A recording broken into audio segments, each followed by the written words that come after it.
حضرة النبي سيدنا محمد صلى الله عليه وآله وسلم بسر الفاتحة. أعوذ بالله من الشيطان الرجيم. بسم الله الرحمن الرحيم. الحمد لله رب العالمين الرحمن الرحيم مالك يوم الدين. إياك نعبد وإياك نستعين اهدنا الصراط المستقيم صراط الذين أنعمت عليهم غير المغضوب عليهم ولا الضالين. السلام عليكم ورحمة الله وبركاته. الحمد لله رب العالمين والصلاة والسلام على أشرف الأنبياء والمرسلين وعلى آله وصحبه أجمعين. أما بعد، لا تطلب منه أن يخرجك من حالة ليستعملك فيما سواها، فلو أرادك لا تستعملك من غير إخراج. Janganlah engkau menuntut daripada Allah bahwa Ia mengeluarkan engkau dari satu hal pekerjaan supaya dikerjakannya kamu kepada barang yang selainnya. Maka jika Ia menghendaki, niscaya dikerjakannya kamu ketiadaan keluar daripada maksud tersebut.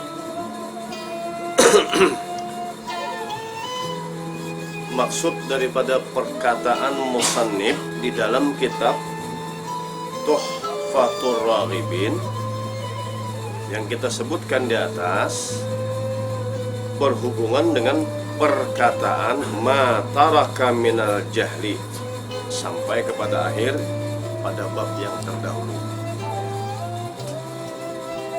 Seorang yang telah menatap suatu pekerjaan atau usaha, janganlah hendaknya menuntut kepada Allah Ta'ala untuk berpindah. Maksudnya apa? Berpindah kepada pekerjaan kepada yang lainnya. Asal saja pekerjaan itu di jalan yang halal dan diridhai, dan jangan menghalangi dengan ibadah jika ia menghendaki akan berpindah. Maka adalah ia kekurangan adab terhadap Allah Subhanahu wa Ta'ala.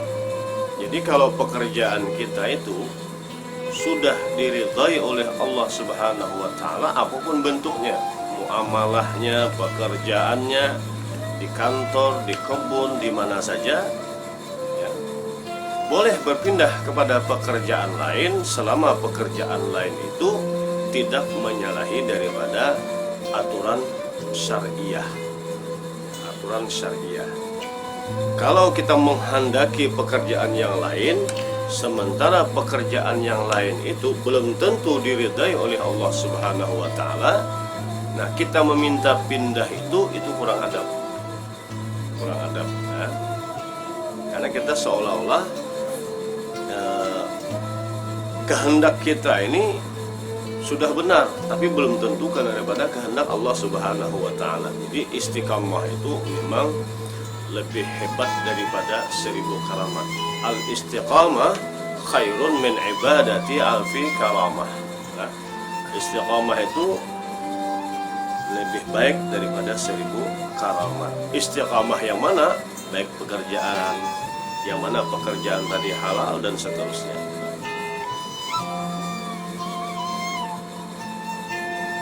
Karena kenapa?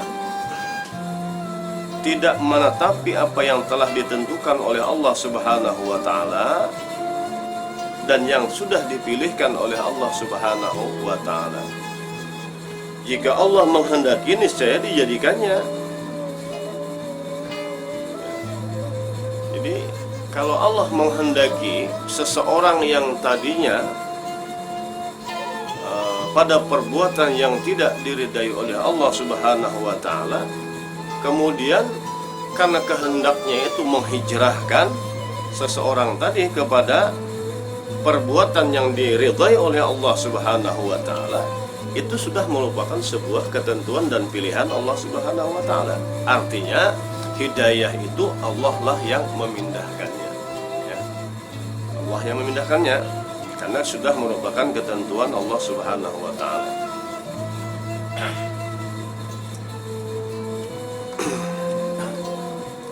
Ma aradat himmatu salikin an taqifa 'inda ma kushifa laha illa wa nadathu huwa tiful haqiqah allazi tatlubu amamaka wa la tabarrajat zawahirul mukawwanati illa wa nadatka haqa'iquha innama nahnu fitnatun fala takfur.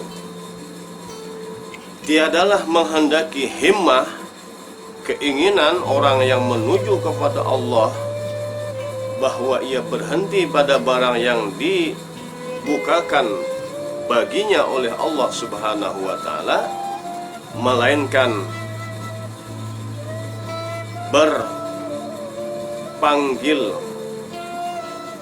dipanggil seruan hakikat yang engkau tuntut masih di hadapan kita ketika itu, dan tiada pula tampak kezahiran karamat, melainkan berpeganglah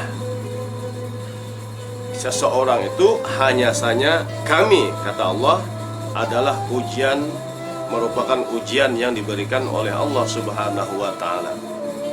Jadi janganlah engkau terfitnah dengan kami.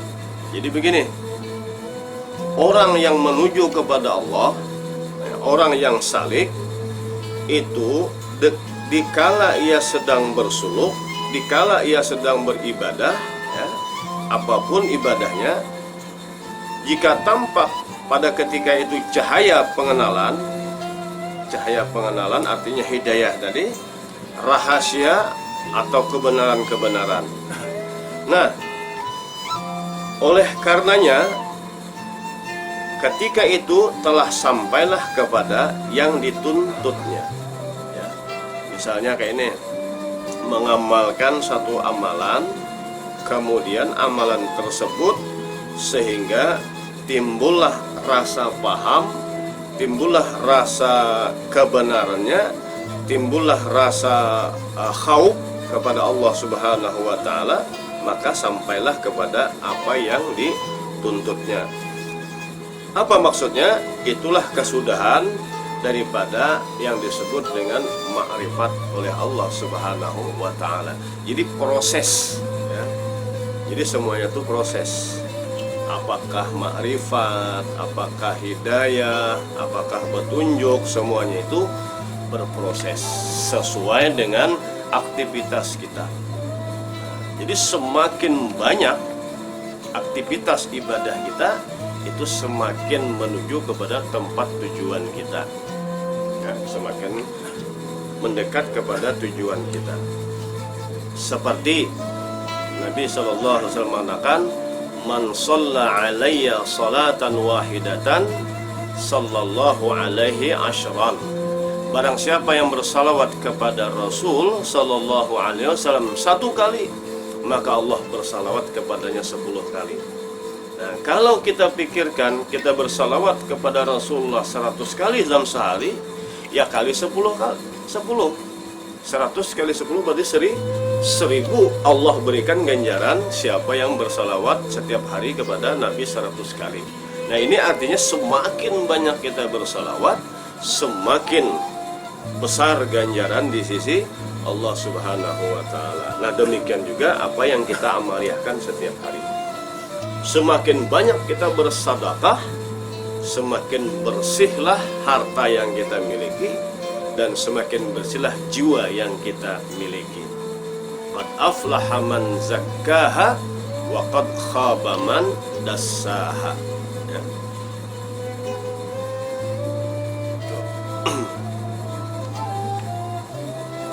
Kalau sudah demikian, maka kelihatanlah, zahirlah apa yang disebut dengan karamat, nah, apa saja yang diberikan oleh Allah Subhanahu wa taala. Macam-macam. kelebihan-kelebihan yang diberikan Allah Ta'ala. Tapi kelebihan itu bukan menjadi tujuan, bukan menjadi sebuah target tujuan. Nah, kemudian orang yang sedang menuju kepada Allah itu, sedang dia bersuluk segala macam tadi, hasilnya tadi sudah mendapatkan tujuannya, maka berhentilah himmahnya sampai di situ. Nah, berhentilah himmahnya, kemauannya sampai di situ, atau dikiranya cukup aja sudah sampai di sini. Adalah kalau usah lagi menuntut yang ada di atasnya lagi, maka berserulah panggilan hakikat. Apa ujar hakikat? Yang engkau tuntut masih di hadapanmu. Jadi kadada batasnya, masih ada lagi yang harus dituntut di hadapan kita. Ujar hakikat tadi. Maka oleh karena itu bersungguh-sungguhlah engkau menuntutnya. Jadi kesimpulannya, proses untuk salik ini menuju kepada Allah ini banyak jalan, dan jalannya tidak pernah berhenti kecuali meninggal dunia. Artinya aktivitas kita, baik ibadah yang diwajibkan maupun ibadah yang sunnah maupun hal-hal yang lain yang menuju kepada Allah, itu tidak ada berhentinya. Nah, selama kita mampu dan bisa, kita kerjakan ya. Setelah sampai dan tampak zahir daripada amaliyah yang kita kerjakan, yang disebut dengan karamat, apakah sampai sudah karamat itu pada tujuan? Tidak. Masih ada lagi di hadapan kita hakikat kebenaran yang kita tuju. Sungguh-sungguhlah kita. Jadi jangan berhenti di tengah jalan ya, mentang-mentang sudah diberikan karamat, ampe lagi nggak perlu lagi berguru ya. Nah, sudah tinggi dah kajian, oh belum ya. Kita masih fakir, masih hina, masih miskin ya, masih berhajat, dan terus sampai kapanpun kita masih dalam keadaan seperti itu. Artinya tidak ada batasnya untuk menuju kepada Allah. Kada pernah berhenti di tengah jalan. Atau misalnya jika ia telah mendapatkan berbagai karamat, macam-macam karamat nah, seperti dihormati dan dimuliakan oleh manusia, atau dimudahkan oleh Allah rezekinya, begawi kada, tapi rezekinya terus saja ada, kada pernah putus-putusnya. Bekerja kada, tapi duitnya tak pernah putus. Itu ngarannya bagian daripada karamat ya. Atau misalnya dapat berjalan di atas air tanpa alat, dari seberang Tamilahan ke seberang sana, kada pakai sampan, kada pakai apa, berjalan di atas air ya. Atau misalnya berhenti pada karamat itu nah, ampehnya sudah ada karamat. Itu semuanya harus kita pahami. Yang kita sebutkan di atas itu semuanya adalah ujian daripada Allah Subhanahu wa Ta'ala. Apakah rezekinya banyak, bisa berjalan di air dan lain-lain, itu pun adalah merupakan ujian daripada Allah. Jadi jangan terpedaya, jangan terpedaya diri kita nih ya. Kalau kita terperdaya dengan hal tersebut di atas, maka diri kita itu masih diperbudak ya, masih diperbudak. Maksud diperbudak apa? Masih lagi terdinding antara kita dengan Allah Subhanahu wa Ta'ala. Makanya jangan heran para aulia-aulia Allah itu kada pernah menggunakan karomah itu kecuali hal-hal yang mendesak nah, yang pasir jadi emas semata-mata bukan diambil manfaat kada. Nah, itu cuman digunakan ketika memang sudah harus dan semestinya dikerjakan. Kalau bagi para nabi dan rasul seperti mukjizat Nabi kita Muhammad SAW, peristiwa perang Badar, peristiwa perang Khandaq, kurang lebih sekitar berapa orang tuh menggali parit, ya. Pas begitu sampai kepada batu yang besar, hanya Rasulullah yang bisa memecah batu tersebut. Nah, ketika itu di antara sahabat Rasulullah ada yang menyembelih anak kambing, bukan kambing, anak kambing disembelih, diolah sop, ya paling banyak 10 orang makan. Itu kan kuahnya narai. Tapi yang bekerja gotong royong di sisi Rasulullah itu sahabatnya banyak, tidak kurang daripada 60-70. Nah, sehingga sahabat yang punya hajat tadi berbisik kepada Rasulullah, ya Rasulullah, saya menyiapkan makanan di rumah dengan memotong anak kambing, ya. Berbisik artinya apa? Hanya disediakan oleh sahabat itu kepada Rasulullah SAW.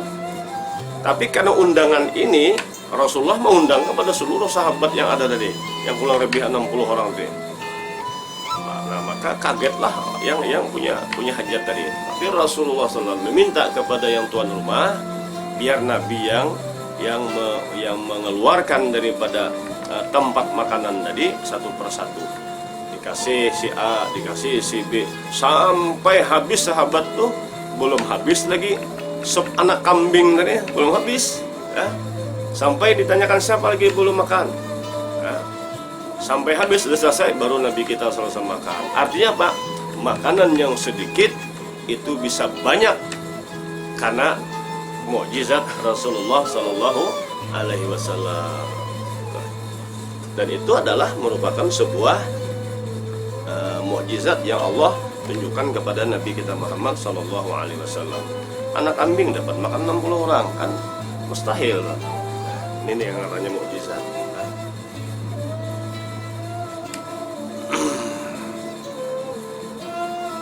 Talabuka minhu ittihamullah. Engkau menuntut daripadanya adalah memberi malu terhadapnya. Jadi hendaklah tiap-tiap kita yang menuju kepada Allah itu berbimbing dengan ibadah saja, ya. Pada ketika kita beraktivitas ibadah apapun bentuknya, ya. Jadi maksudnya ibadah itu berhampir diri kepada Allah. Jangan mengharap-harapkan yang karamat dan segala macam. Dan janganlah ia bimbang dengan urusan penghidupan yang sudah dijamin oleh Allah Subhanahu wa taala, ya. Atau ia menuntut daripada Allah untuk minta luaskan rezeki. Karena yang demikian itu adalah mantuhmah Allah, memberi malu terhadap kita, ya. Supan kita meminta Allah Ta'ala itu supan, padahal banyak sudah Allah berikan: mata, telinga, hidung, rasa, tenaga, pikiran, tangan. Itu nikmat banyak sudah Allah berikan lawan kita. Kita meminta pulang yang macam-macam, supan kita, itu. Jadi makhluk Allah itu sudah dijamin rezekinya. Dan Allah sangat mengetahui keperluan kita tiap-tiap hari ini, ya. Walaupun kadang kita sambat, Allah tuh sudah tahu keperluan kita, ya. Sudah tahu keperluan kita tiap hari. Dipintai atau kada, tetap juga Allah memberi, ya. Wa talabuka lahu ghaibatum minhu anka. Engkau menuntut baginya adalah terlindungnya engkau daripada Allah Ta'ala. Karena tiap-tiap yang hadir di hadapan kita tak perlu lagi dituntut. Yang sudah banyak rezeki kita sudah banyak lagi. Sehat badan segala macam itu rezeki sudah, ya. Dan apabila rezeki kita ya memang sampai, ya. Wa talabuka li ghairihi li qillatin hayaika minhu. Engkau menuntut bagi lainnya rezeki karena sedikit, nah, malunya engkau daripada Allah Ta'ala. Supan lah. Orang yang menuntut sesuatu yang lain daripada Allah, seperti menuntut apa ngarannya dunia, menuntut karamat yang tadi kita sebutkan, menuntut terbuka hijab, menuntut derajat, semuanya itu adalah karena sedikit malunya terhadap Allah Ta'ala. Malu lawan Allah Ta'ala, karena yang di hadapan kita ini sudah banyak nikmat Allah Ta'ala itu. Sudah hendak sugih, hendak minta sugih lagi. Ini ada ya Nabi dalam hadis yang lain, sudah diberikan satu lembah, hendak lembah yang kedua. Sudah diberi lembah yang kedua, lembah emas nih, minta lembah emas yang ketiga. Sudah diberi lembah emas yang ketiga, hendak lagi minta lembah emas yang keempat. Itu ngarannya nafsu. Jadi supan kita minta. Nah, supan kita lawan Allah Ta'ala. Wa talabuka li ghairihi li qillatin hayaika minhu.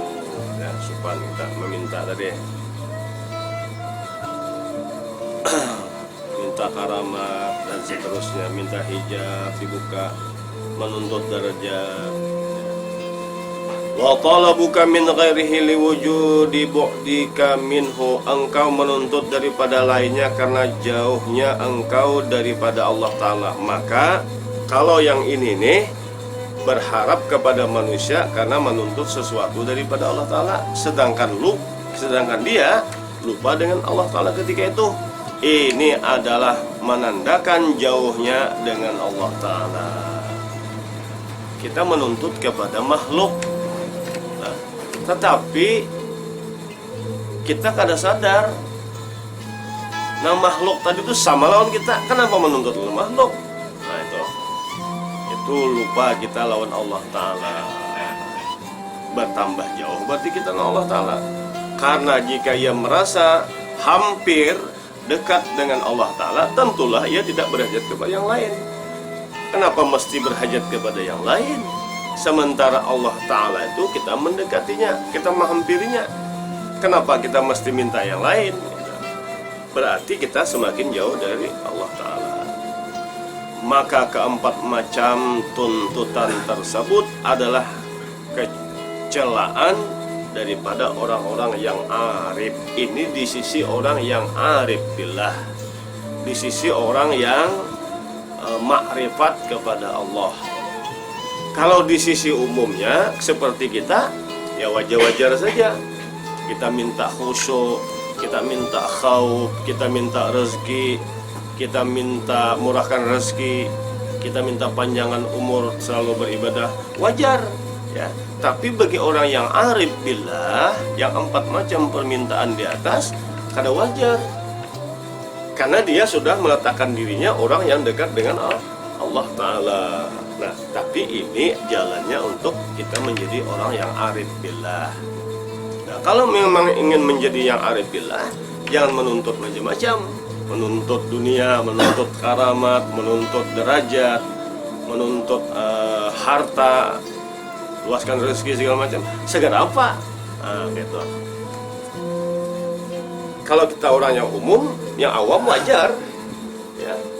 Dapat fisika pun 12 baris, hendak lagi 12 baris, wajar karena kita orang awam.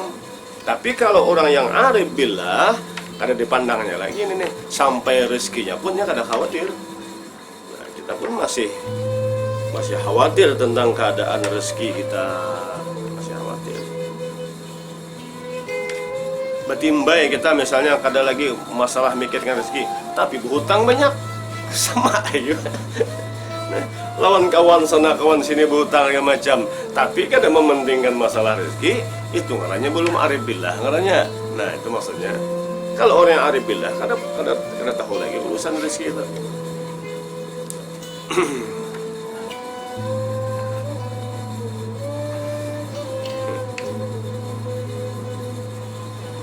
Kecuali tuntutannya itu karena ibadah dan merendah diri terhadap Allah.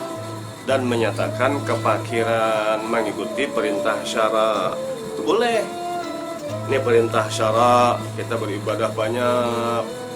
Kemudian pengarahnya kita ingin beribadah panjang umur supaya taat beribadah, merendahkan diri kepada Allah, boleh. Kita menyatakan fakir, hina, lemah di hadapan Allah, boleh. Ma min nafasin tubdihi illa walahu qadar fika yumdihi.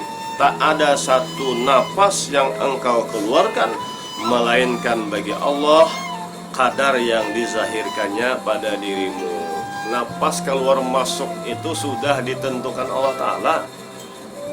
Keluar masuknya nafas oh Allah, semuanya itu sudah ditakdirkan, sudah diberikan oleh Allah Ta'ala. Jadi tiap-tiap nafas yang keluar masuk daripada tiap-tiap yang hidup itu adalah barang yang sudah dikadarkan oleh Allah Ta'ala kepada siapa saja yang menjadi makhluknya. Maka bagi tiap-tiap kita yang salik, yang ingin menuju kepada Allah, hendaklah berusaha mengisinya dengan amal saleh untuk menuju kepada Allah.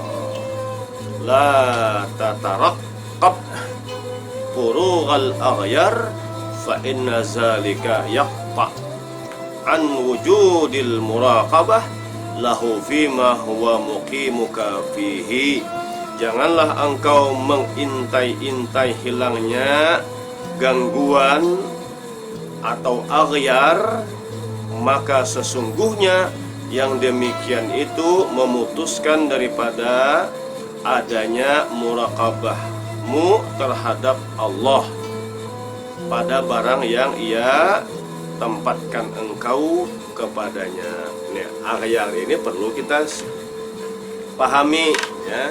Aghyar ini ialah sesuatu yang datang kepada hati hamba, menghalangi, meninding antara seorang hamba dengan Allah. Itu aghyar ngarannya. Nah, aghyar ini harus dibuang, ya. Jadi kita harus tahu aghyar ini ada dua macam, ya. Yang pertama lah bala dan musibah dan kesempitan.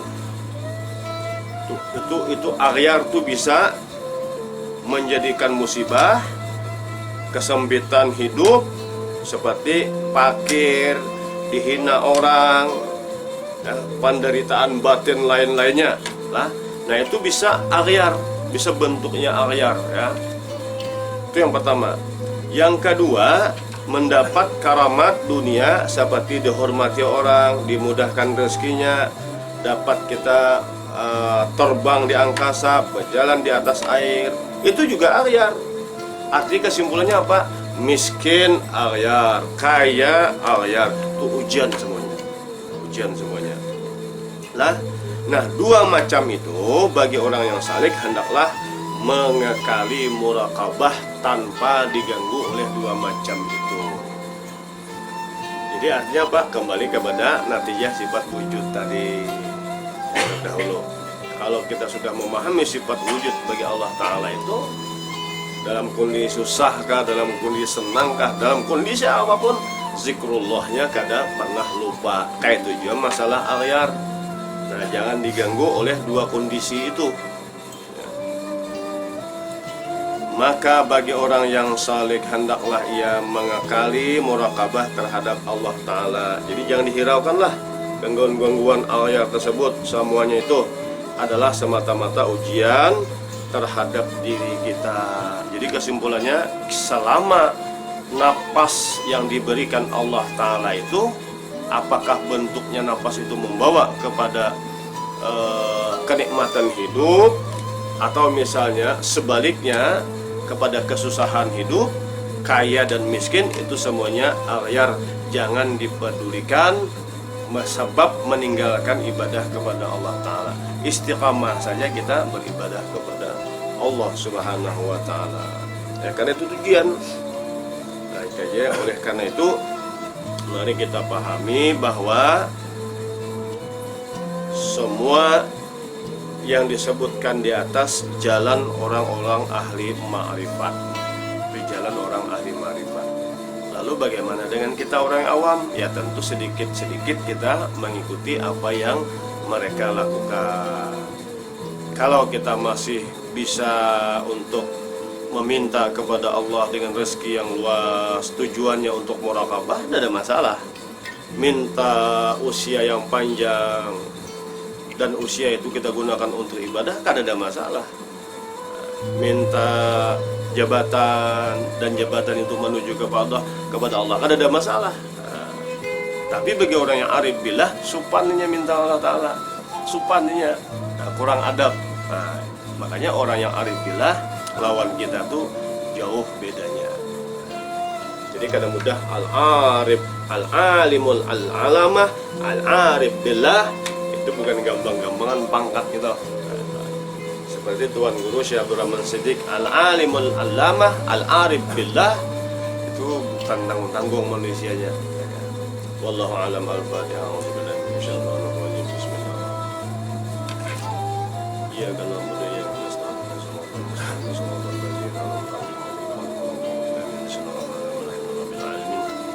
والسلام على أشرف الأنبياء والمرسلين وعلى آله وصحبه أجمعين. اللهم اجعل جمعنا هذا جمعا مرحوما وتفرقنا من بعده تفرقا معصوما. اللهم إنا نسألك العفو والعافية والمعافاة الدائمة في الدين والدنيا والآخرة. ربنا تقبل منا إنك أنت السميع العليم وتب علينا إنك أنت التواب الرحيم واغفر لنا وارحمنا إنك أنت الغفور الرحيم. صلى الله على سيدنا محمد وعلى آله وصحبه وسلم والحمد لله رب العالمين. تقبل الله منكم.